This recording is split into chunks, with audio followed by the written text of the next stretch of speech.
my wording is if I sniff it, if I even sniff it, if I smell even the slightest scent of it, then for me, I say I'm gonna spear him.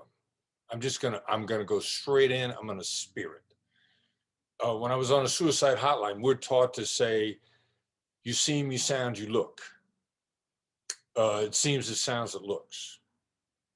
And our highly manipulative callers, what we would now refer to as half. You guys know when we say half, what we mean. Also PETA, pain in the ass, hard, annoying, lame, and frustrating, whatever your term is.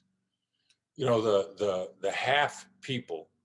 So this guy calls up and he says, can I talk to you about something? Now,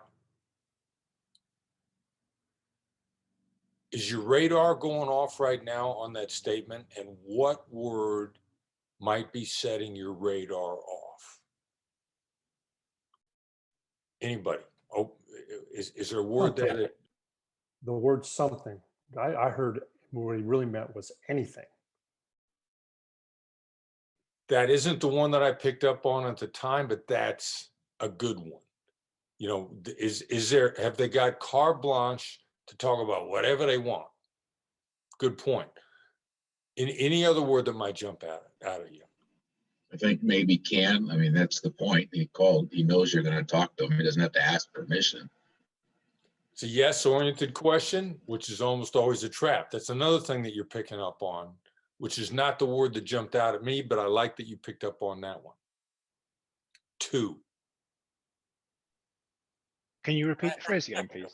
Can I talk to you about something? That means I talk, you shut the heck up. Not with. 2. And I responded to the guy, I said, I'll talk with you. Because I picked up on 2. If somebody wants to talk to you versus with you, that's a trigger word. Begin to look for the trigger words. And the other trigger words that you guys picked up on that I love, something, that's, oh my God, I don't know. What am I letting myself in for? And the yes-oriented question. I will also tell you, and I use this on the suicide hotline once, and I used this recently on my Instagram, because previously I haven't looked at my Instagram as an opportunity to get in some reps. You know, I put something out, somebody comes back at me highly negative, I put something out in front of, in support of Joe Biden a couple of months ago, because of that op-ed from the Wall Street Journal that was giving her a hard time about calling herself a doctor. Now, if you catalog the number, I voted more for Republicans than I have for Democrats. So it ain't like I'm a Democrat with a Democrat liberal agenda. I just thought it was absurd that a national publication was picking on a female over a title that she'd been legitimately conferred. And the number of cracks that I got on Instagram, like, where were you and defending Jill Cheney and how dare you and this and that. I'm like, are you guys out of your mind? And previously I'd been deleting those but now I'm seeing those as an opportunity to experiment. So where am I going with this? I can remember once one of the half clients called the hotline, and immediately, instead of saying, you sound angry, I said, you've got anger in you. And stopped the guy dead in his tracks. So now when I engage in a troll on Instagram, it ain't about talking about the point. And one of the trolls that put something up attacking me for being doing something I thought was decent, I put a response back. There's anger in you. Mm-hmm. And so it's Chris, only. does that mean you labeled it as an action versus an identity? That's an interesting question. I don't know what aspect of my instinct took me from a shoe, you seem angry, to aha, or even a re-level, there's anger in you. But I developed, it's a back pocket it's a back pocket move now. I know how well it worked before. I'm remembering my previous lines, which is what we're asking you guys to do.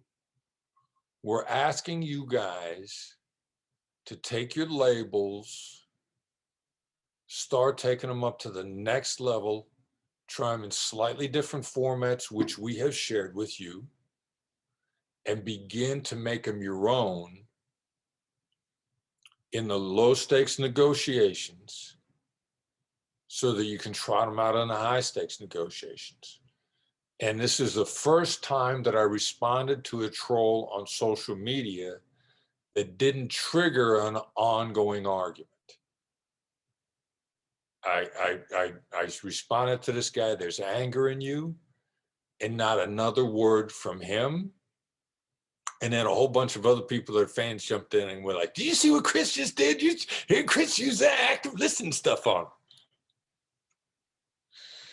So I'm getting some of my low stakes practice in on the people before that I thought were trolls, because you need, ideally we eliminate all the halves from our world, but practically we can just minimize them. And there are some halves that you're going to want to deal with, and there are some halves that you're going to want to leave in there because you need to practice for when it matters. And that's what Brandon and I are really driving you guys on that stuff now. We are going back over some of these points because we want your DNA, your daily negotiation application. And we want you guys raising the level of your skills where you either guest interviewing on some of our events, or you guys are emailing going like, all right, it's about time you guys added me to your staff.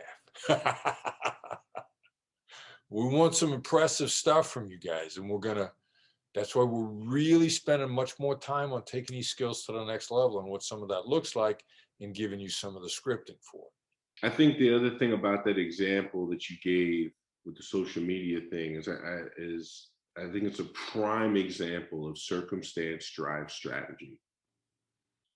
The environment and what the environment dictates and what the environment's threshold is, all of that factors in. And so, just simply put, Chris is a world-renowned author. He's known as the negotiation expert on the planet. He's got a lot of fans, and people know him to be a pretty nice guy, right? His persona, public persona, is not that he's a difficult individual. And so all of that factors into the fact that he can respond to someone specifically on social media and say, there's anger in you, and have it solve the problem. If I post there's anger in you to somebody on a social media post that I've made, I'd be willing to bet a ridiculous amount of money it wouldn't go over as well. So that's the other thing that's difficult about, like, here's word for word what we did in our situation, and then have you pick up the phrase and then go drop it into another situation over here, because the circumstances are different. I don't have the notoriety and world-renowned respect that Chris Voss does. Chances that someone will be directly insulted by me typing there's anger in you on a public forum is something they'd be highly insulted by. And so I would never do that, because I don't think the environment would allow it. That doesn't change the fact that I would still need to address it in some way.